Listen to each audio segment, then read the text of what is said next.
All right, dearly beloved, it is the February 4th Magic Mind edition.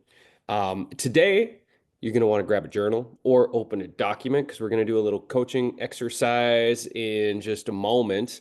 A manifestation coaching exercise, actually.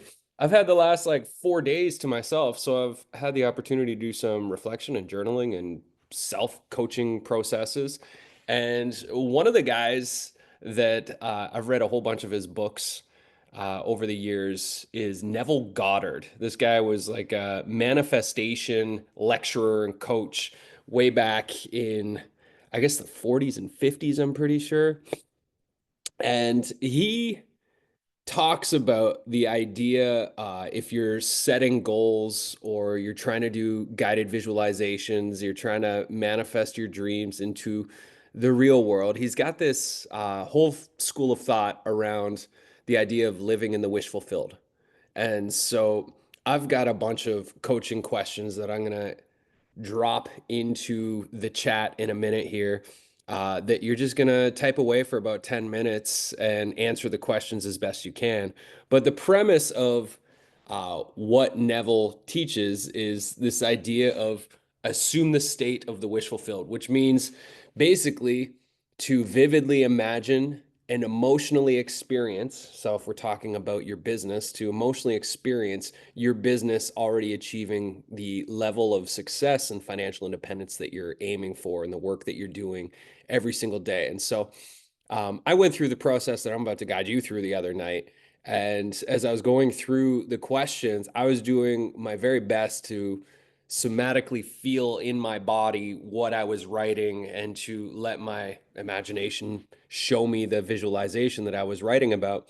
And like there was moments where I was crying as I was writing. And I would say as far as embodying the emotions and the vision, that's a good sign that I was living in the wish fulfilled of like feeling it so deeply throughout my body that it would move me to tears. And so hopefully some of you cried today, but no promises. Um, so basically, the idea isn't just visualizing, it's to today is going to be your experiment is you're going to do this journaling exercise. We might not get all the questions done. There's 10 questions that you're going to go through, but the idea is to live in the end, so to speak. So for the rest of the day, practice making decisions and living as though you have already achieved the level of success, the confidence that would come from that, the relief that you would feel as you go about the rest of your day as if it was already so, and just pretend like it's already done. One of the things that he talks about in his books is to detach from the how. So having a strategy is good, and we're doing business strategy stuff here. Having the strategy is great, but it can also block or hinder us from, if we get so attached to the one strategy, it can block us from the infinite possibilities that exist to allow for us to embody the thing that we're trying to create in our lives, or to attract it, or to attract the relationships, or in some roundabout way that we weren't expecting to fulfill on the goal that we have. And then this is where I know everybody probably has tried affirmations at some point in their life.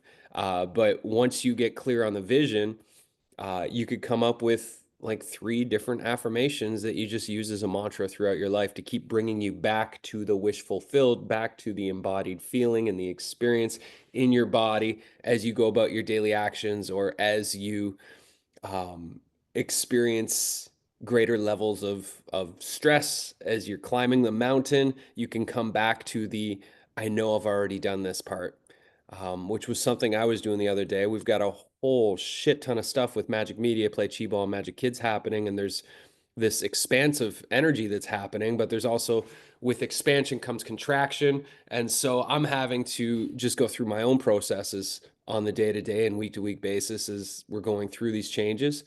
And the other night, when I was after doing this exercise, I was just like feeling into my body, into my nervous system, and reminding my body that it's already been done and I can just relax now and enjoy the ride that I've got on. It was an amazing experience, and that's why I wanted to share it with all of you today. So I hope that was a good enough explanation on why the heck we're going to do this and what it all means. And I'm going to pop into the chat 10 different exercises that journaling questions that you can do. Um, and you can begin to journal. We'll take about 12 minutes for these. Once I get going, oh, I'm gonna have to break it into two different posts because it won't allow me. Okay, so there's the, no, hold on one second, everybody. Okay, here's the first ones, and here's the second, and here's the third set of questions. So we'll just go through these real quick. Um, so for those of you just coming, I'll post a summary of what we just talked about. Essentially, this is a like a manifestation journaling practice that you're going to be going through. Um, so the first question is around visualizing your perfect day. So imagining that you're at your peak success that you could imagine. What does the day-to-day look like? What are the activities? What is the environment, the interactions like? The next one is the emotional landscape. So how does it feel to have achieved the financial independence and business success that you're looking for? So describe the emotions. This was one of the ones that really moved me the other night, because life is challenging, and if we're climbing this mountain, it's challenging. And can you just imagine the vista when you actually get to the place that you've been working so hard to get to?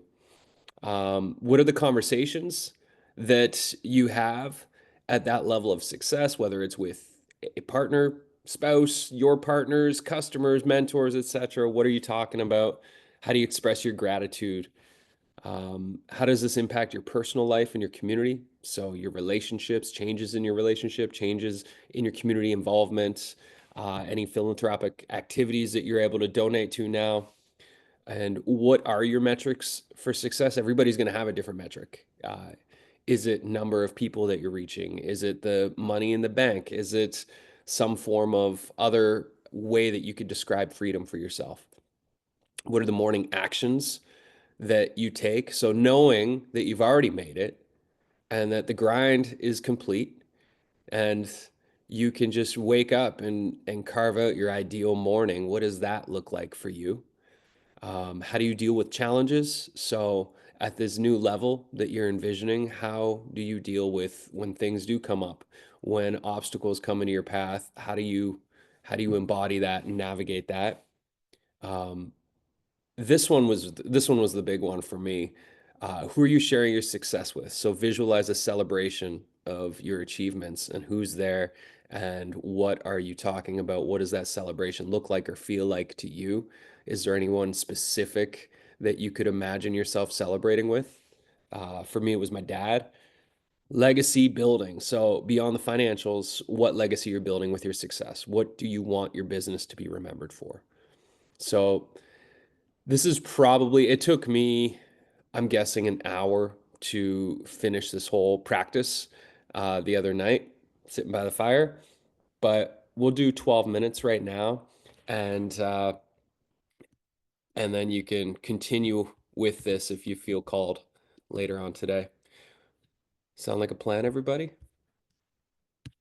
Sweet. Um, I will turn on some music and you can all get to the journaling, and I'll set my alarm, and then we'll check in about 12 minutes. Enjoy writing what comes through.